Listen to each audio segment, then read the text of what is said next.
Sejam todos muito bem-vindos ao nosso canal Vide em Busca da Verdade.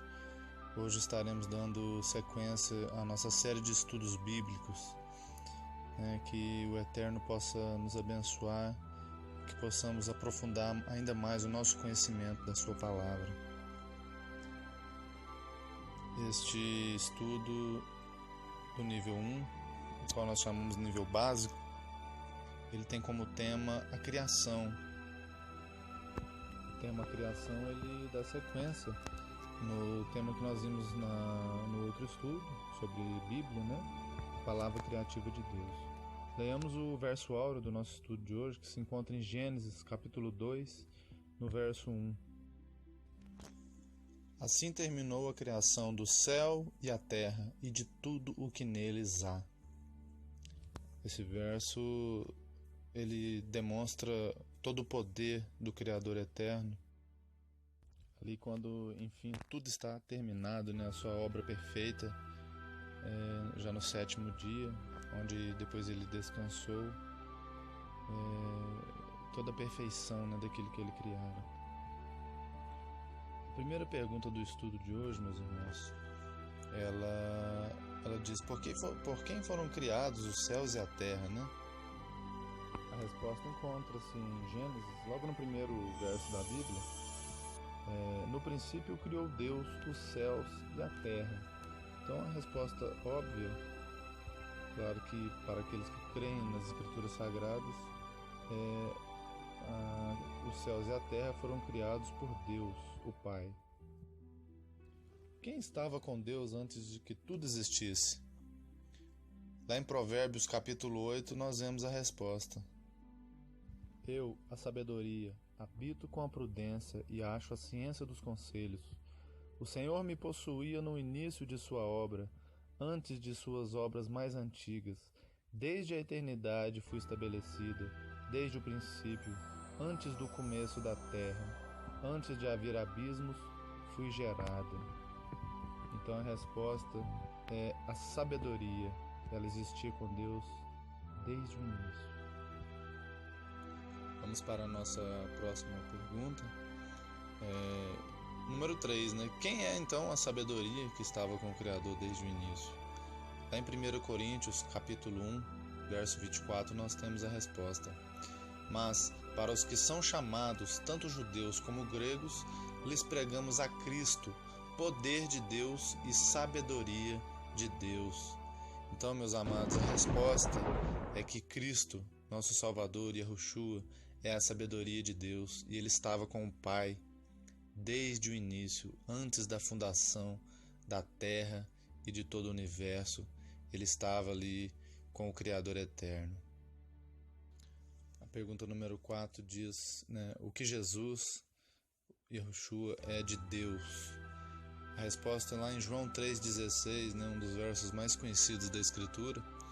Porque Deus amou o mundo de tal maneira que deu o seu Filho unigênito para que todo o que nele crer não pereça, mas tenha a vida eterna. Então o nosso Salvador é o Filho unigênito de Deus, ou seja, é o único Filho gerado do Criador. Próxima questão, número 5. Como criou Deus os céus e os mundos? Lá em Salmos 33, leamos.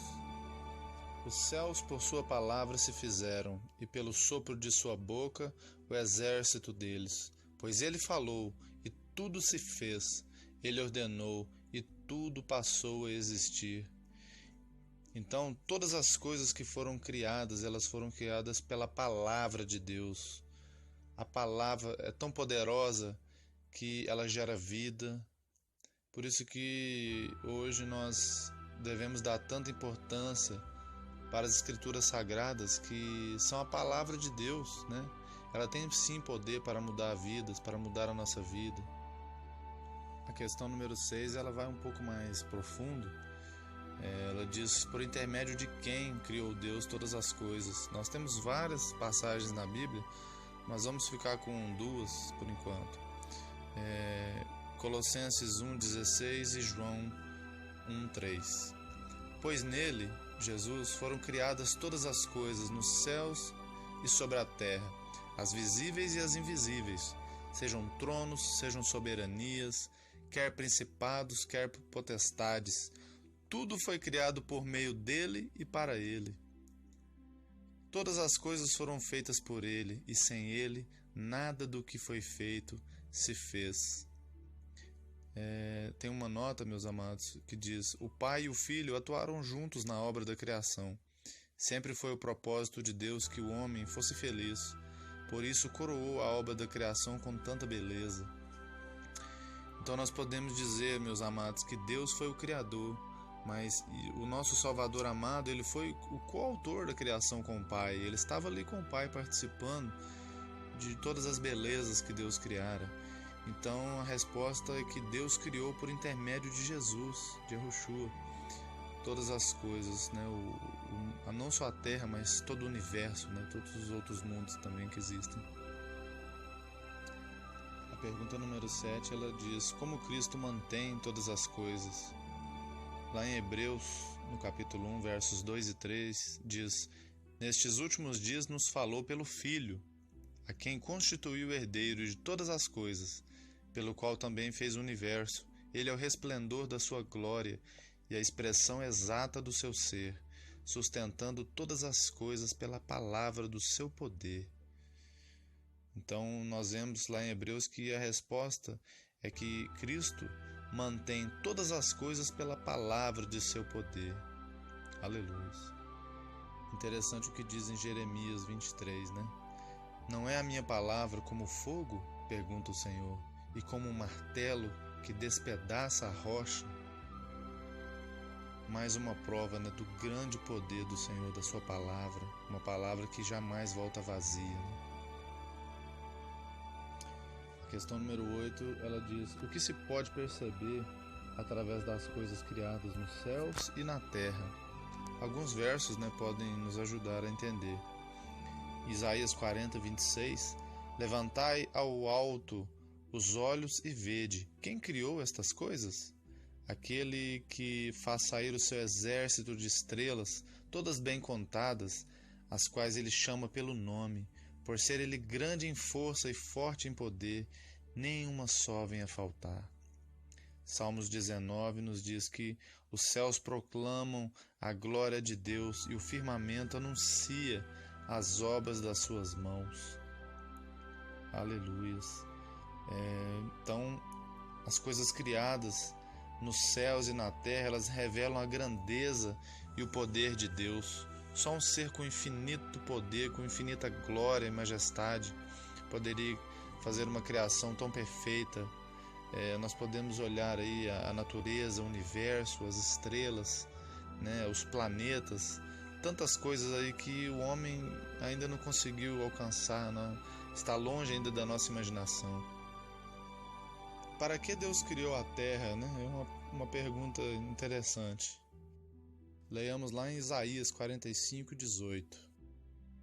Porque assim diz o Senhor, que criou os céus, o Deus que formou a terra, que a fez e a estabeleceu, que não a criou vazia, mas a formou para que fosse habitada.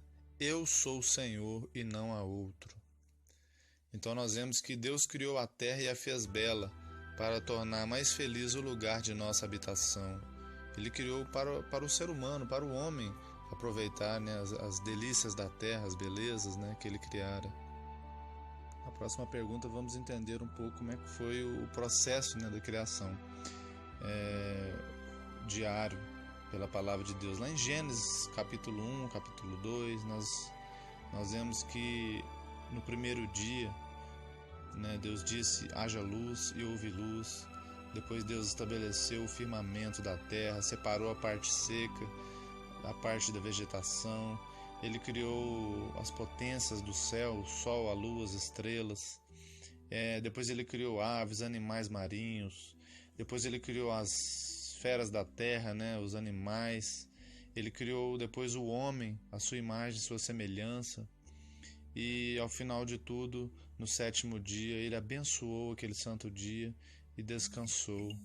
Esse foi o processo da criação de Deus, né? Muito bonito que os irmãos possam ali ler os primeiros capítulos de Gênesis e compreender melhor como Deus estabeleceu todas as coisas.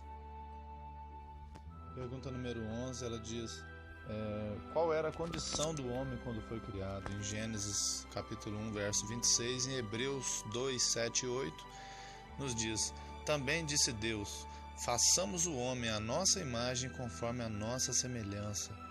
Tenha ele domínio sobre os peixes do mar, sobre as aves dos céus, sobre os animais domésticos, sobre toda a terra e sobre todos os répteis que rastejam pela terra. Então nós vemos que a resposta da condição que Deus deu ao homem, ele deu ao homem a condição de rei, né? O rei da terra seria. Ele, além de ser a imagem e semelhança de Deus, ele tinha todo o domínio sobre todos os seres criados, todos os animais, répteis, aves, tudo que existia na terra estava sob o domínio do homem. Na pergunta número 12, nós vemos como Deus criou o homem e a mulher. Foram dois processos um pouco diferentes, né? Em Gênesis 2:7, nós vemos que então formou o Senhor Deus o homem do pó da terra, e lhe soprou nas narinas o fôlego de vida, e o homem passou a ser alma vivente. Lá em Gênesis 2, 21 e 22, então o Senhor Deus fez cair um sono profundo sobre Adão, e este adormeceu. E tomou uma de suas costelas e cerrou a carne em seu lugar. E da costela que o Senhor Deus tomou do homem, formou uma mulher e trouxe-a a Adão. Então Deus fez um boneco de barro do pó da terra e soprou sobre ele o fôlego da vida, né? E se transformou em alma vivente. E Eva foi feita a partir das costelas de Adão. Dois processos completamente diferentes, né? Na pergunta 13, que lar preparou Deus para o homem no princípio? E como Deus falava com ele?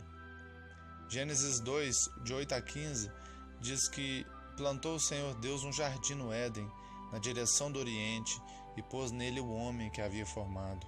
Tomou, pois, o Senhor Deus ao homem e o colocou no jardim do Éden para o lavrar e guardar. Em Gênesis 3, quando ouviram a voz do Senhor Deus que passeava no jardim pela viração do dia, disse o Senhor Deus a Adão: onde estás? No jardim do Éden, o lugar onde Deus preparou tão maravilhoso para Adão e Eva morarem, ele os visitava diariamente, conversava com eles face a face. Tamanha era, né, ali a alegria, né, de Adão e Eva poder contemplar o Senhor face a face, vê-lo, conversar com ele, ter uma intimidade com ele, né? Pergunta número 14, ela diz sob qual condição, né, Adão e Eva viveriam eternamente no jardim do Éden e o que a desobediência traria. Gênesis 2, 16 e 17.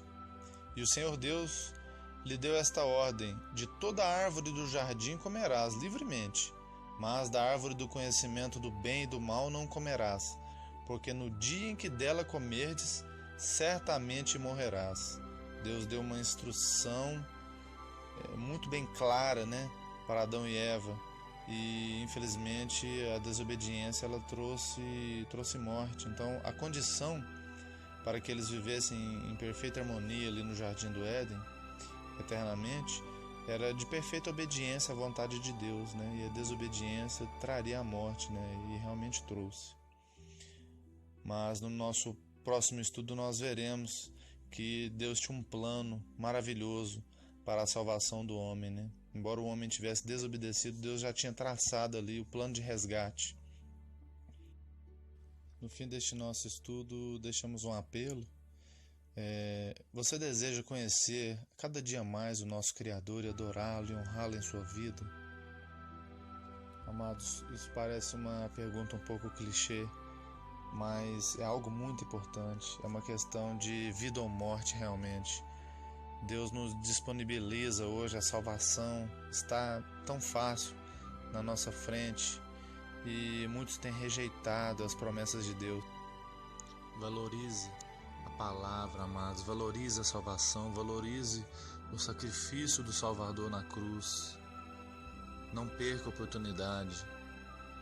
A palavra diz que o Evangelho é o poder de Deus para a salvação de todo aquele que crê. Então creia, amado, creia. Nós encerramos hoje, este tema e espero que os irmãos continuem nos acompanhando. O próximo estudo, o estudo 3, terá o tema A Origem do Mal e a Queda do Homem. Será muito interessante. Espero que possamos estar juntos mais uma vez, que o Eterno abençoe a sua vida. Continue acompanhando o nosso canal, estaremos sempre, toda semana, postando novos vídeos no Facebook, no YouTube, e que possamos aí aprofundar cada vez mais na graça e no conhecimento. Um grande abraço a todos.